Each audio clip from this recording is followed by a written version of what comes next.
Suscríbete a nuestro canal y activa la campana de notificaciones.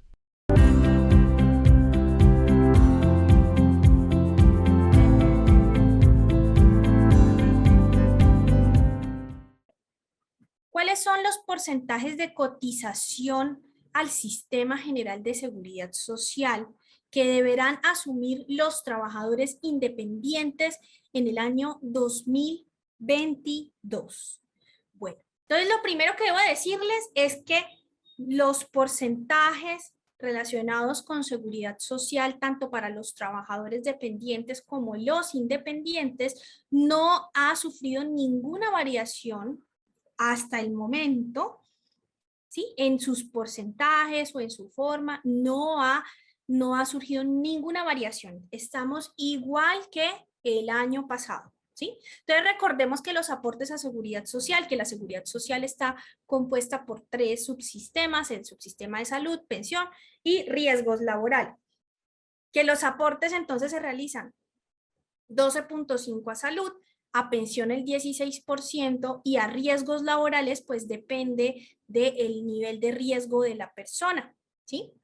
Para los trabajadores independientes, que son quienes deben de asumir el 100% del aporte, pues estos son los porcentajes que ellos deben de pagar en seguridad social. Recordemos que los independientes que tengan capacidad de pago tienen la obligación de pagar seguridad social. No es una alternativa, no es una opción, es una obligación, ¿sí? Recordemos que el sistema de seguridad social es un sistema solidario. Quien tiene que aportar al sistema, independientemente de que sea un ingreso adicional. Recordemos eso, recordemos que si hay un trabajador y este trabajador recibe, digamos que en la empresa en donde labora, tiene sus aportes a seguridad social, normal, sin ningún problema, pero este recibe o tiene ingresos por fuera de su trabajo como independientes superiores al salario mínimo, recordemos que tiene que hacer aportes por esos nuevos ingresos cuando esos ingresos son superiores al salario mínimo. Recordemos eso. Entonces, todos los independientes que tengan capacidad de pago, la capacidad de pago establecen las leyes, se determina básicamente para las personas que devenguen que tengan un ingreso mensual de un salario mínimo o más. Entonces, cuando la persona tenga ese ingreso, tiene la obligación de cotizar a seguridad social. Recordemos que por allí hay varias cosas que sabemos que es una responsabilidad, pero también sabemos que hay unas entidades que buscan que se cumpla con esa responsabilidad, como es la UGPP. Recordemos que ella está vigilante de que las personas paguen seguridad social teniendo en cuenta los ingresos que reciben. Recordemos que también los contratantes, cuando son pagos de honorarios o bueno, un pago de una factura a un independiente de un salario mínimo o más, pues exige esta planilla de seguridad social que debe de pagar el independiente. ¿Listo? Entonces eso se mantiene, eso está igual. ¿Cómo es el pago de los independientes de esta seguridad social? ¿Sí? No es que ellos del 100% de su ingreso tengan que aportar estos porcentajes que acabamos de ver, sino que la base mediante la cual se hacen los aportes a seguridad social es un porcentaje. ¿Sí?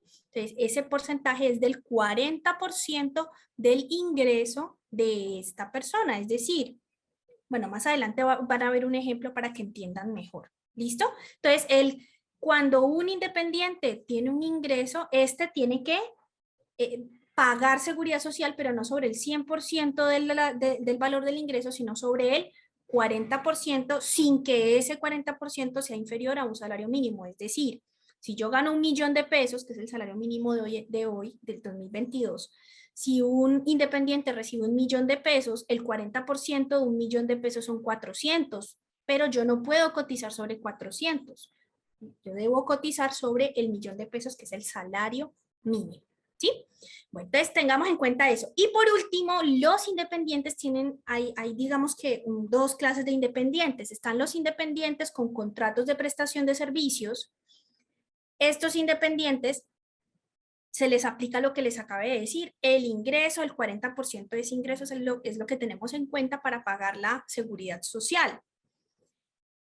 Los otros independientes, que son los independientes que no cuentan con contratos de prestación de servicios, como por ejemplo los cuentapropias, los rentistas de capital, bueno, cualquier persona independiente que reciba ingresos superiores a un salario mínimo, estos independientes no, digamos que la base de su cotización no se calcula de forma igual que con los que tienen contratos de prestación de servicios, ¿sí?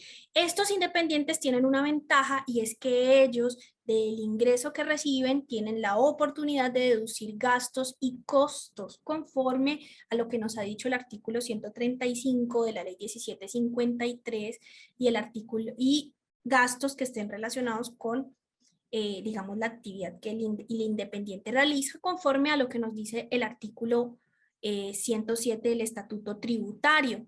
¿Sí? Entonces estos independientes tienen la oportunidad de que si ganaron X suma de dinero, de ese X suma de dinero puedan deducirse sus gastos y sus costos en esa actividad y bajo ese ingreso real sería que sacaríamos el 40% para pagar la seguridad social. ¿Listo? Entonces, miren, por acá tengo un ejemplo para que entiendan mejor cómo se calcula este ingreso base de cotización y cómo sería, cuál sería el aporte que esta persona debería realizar. Entonces, primero tenemos un independiente con contrato de prestación de servicios, eso significa CPS, perdón, contrato de prestación de servicios. ¿Sí? Ese es el primer ejemplo. Y el segundo ejemplo es un independiente, piensen ustedes un cuenta propia o un rentista de capital. ¿Sí? Entonces, en el primer ejemplo es una persona que gana 8 millones de pesos, ¿sí? Un independiente que gana 8 millones de pesos. Como él tiene un contrato por prestación de servicios, será la base para calcular la seguridad social, será el 40% de su ingreso, es decir, el 40% de 8 millones, y eso da 3.200.000. Esa sería la base para este independiente con contrato de prestación de servicios. Los otros independientes tienen la oportunidad de deducirse costos y gastos. Entonces, aquí está el ejemplo.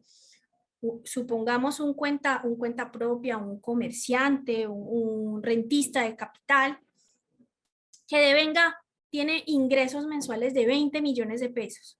¿Sí? Entonces él tiene la oportunidad de esos 20 millones, no pagar seguridad sobre 20, sino que lo que puede hacer es deducirse costos y gastos que estén relacionados con la actividad que él realizó.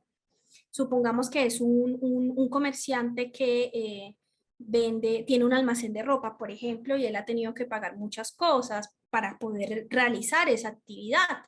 Entonces, todas esas cosas que le tocó pagar y que cuenta con los soportes conforme a lo establecido en el artículo 107 del Estatuto Tributario, él puede deducírselos. En este ejemplo tenemos que, listo, ganó 20 millones de pesos, pero los costos y gastos de ese mes fueron de 12 millones. Entonces, él tiene la oportunidad de esos 20 millones, le restamos los 12 millones de los costos y gastos, y entonces ya con ese valor es el valor que le vamos a calcular el 40%. Entonces, en el ejemplo, 20 millones que eran sus ingresos menos 12 millones que eran sus costos y sus gastos relacionados con su actividad, eso da 8 millones de pesos. Y luego entonces, ese es el ingreso real, ahí luego entonces sacamos el 40% de ese ingreso real que son 8 millones y eso da 3.200.000. Entonces, independiente sin contrato de prestación de servicios, rentista de capital, cuenta propia y demás, digamos que su ingreso base de cotización en este ejemplo sería de 3.200.000.